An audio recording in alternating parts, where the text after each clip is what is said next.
सर्वांचं आराध्य दैवत कुलदैवत खंडोबा महाराजांच्या चरणी आज नतमस्तक होऊन या ठिकाणी वाघगाव रेटवडी जिल्हा परिषद गटाच्या शिवसेनेच्या अधिकृत उमेदवार रोहिणीताई गणेश थिगळे यांच्या दिनदर्श कालनिर्णयाचं प्रकाशन ज्यांच्या शुभ हस्ते होत आहे ते शिवसेनेचे जिल्हा प्रमुख भगवान शेठ पोकरकर, तालुक्याचे शिवसेनेचे नेते माजी जिल्हा परिषद सदस्य अतुलभाऊ देशमुख, स्वर्गीय आमदार सुरेशभाऊ गोरे यांचे बंधू, महाराष्ट्र नियंत्रण प्रदूषण मंडळाचे सदस्य चाकणनगरीचे नवनिर्वाचित नगरसेवक नितीनभाऊ गोरे, शिवसेनेचे उपजिल्हा प्रमुख प्रकाशदादा वाडेकर, शिवसेना तालुका प्रमुख ठिकाणी दिनदर्शिकेचं अनावरण सर्वांच्या उपस्थितीमध्ये संपन्न होत असताना या ठिकाणी गणेश भाऊंनी मागील काळामध्ये राजगुरू बँकेच्या अध्यक्षपद म्हणून काम करत असताना सामाजिक कार्यामध्ये हिरिरीने सहभाग घेऊन या भागाला, या गटाला आणि तालुक्यातील शिरूर राजगुरुनगर पंचक्रोशीतील गावांना न्याय देण्याची भूमिका खरं पाहिलं त्यांनी केली आणि या कॅलेंडरच्या माध्यमातून सामाजिक बांधिलकी जपत आणि सामाजिक कार्य खरं पाहिलं तर घरोघरी त्या ठिकाणी जाणार आहे। या ठिकाणी मी सर्व आपण मोठ्या संख्येने उपस्थित असल्याबद्दल सर्वांचं सहर्षाचं स्वागत। आज आपल्या सर्वांचं आराध्य दैवत श्री क्षेत्र निमगाव खंडोबाच्या मंदिरामध्ये खऱ्या अर्थानं सामाजिक कार्यामध्ये ज्यांनी आपलं सर्व कुटुंब त्या ठिकाणी काम करत असताना आपल्या शिवसेनेच्या पक्षाच्या माध्यमातून वाघगाव रेटवडी जिल्हा परिषद गटामध्ये जिल्हा परिषद सदस्य म्हणून ज्यांनी खऱ्या अर्थानं शिवसेनेची उमेदवारी या ठिकाणी स्वीकारलेली आहे त्या रोहिणीताई गणेश थिगळे यांच्या माध्यमातून दिनदर्शिका या ठिकाणी प्रकाशनाचा सोहळा या ठिकाणी पार पडत असताना आपण सर्वजण उपस्थित झालो। खरं पाहिलं तर या ठिकाणी आज हा प्रचाराचा नारळ या ठिकाणी फुटलेला आहे। गणेशच्या माध्यमातून त्यांच्या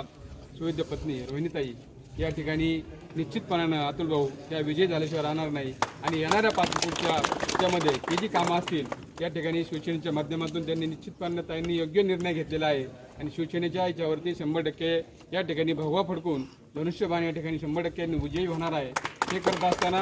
कारण आपल्या शिंदे साहेबांचं सुद्धा सांगणं आहे, ज्यावेळेस आपण सर्वसामान्य आपल्या लाडक्या बहिणींची कामं असतील किंवा कुठल्याही मुख्यमंत्री सहाय्यता निधी असेल, सगळी कामं आज आपल्याला माहिती आहे प्रत्येक ठिकाणी त्या ठिकाणी जास्तीत जास्त लोकांना कसं आपल्याला सेवा देता येईल किंवा विकासाची कामं असतील, आता चाकण, आळंदी, खेड नगर परिषदेमध्ये सुद्धा असतील, भरघोस निधीसुद्धा येण्याचं काम केलं। भविष्य काळामध्ये सुद्धा आपल्याला जर विकास करायचा असेल, कामं करायची असेल, सर्वसामान्यांची कामं करायची असेल तर शिवसेने समाजामध्ये कामाचा ठसा उमटवलेला आहे। सार्वजनिक सामाजिक जीवनाची नाडी म्हणजे दशक्रिया, लग्न,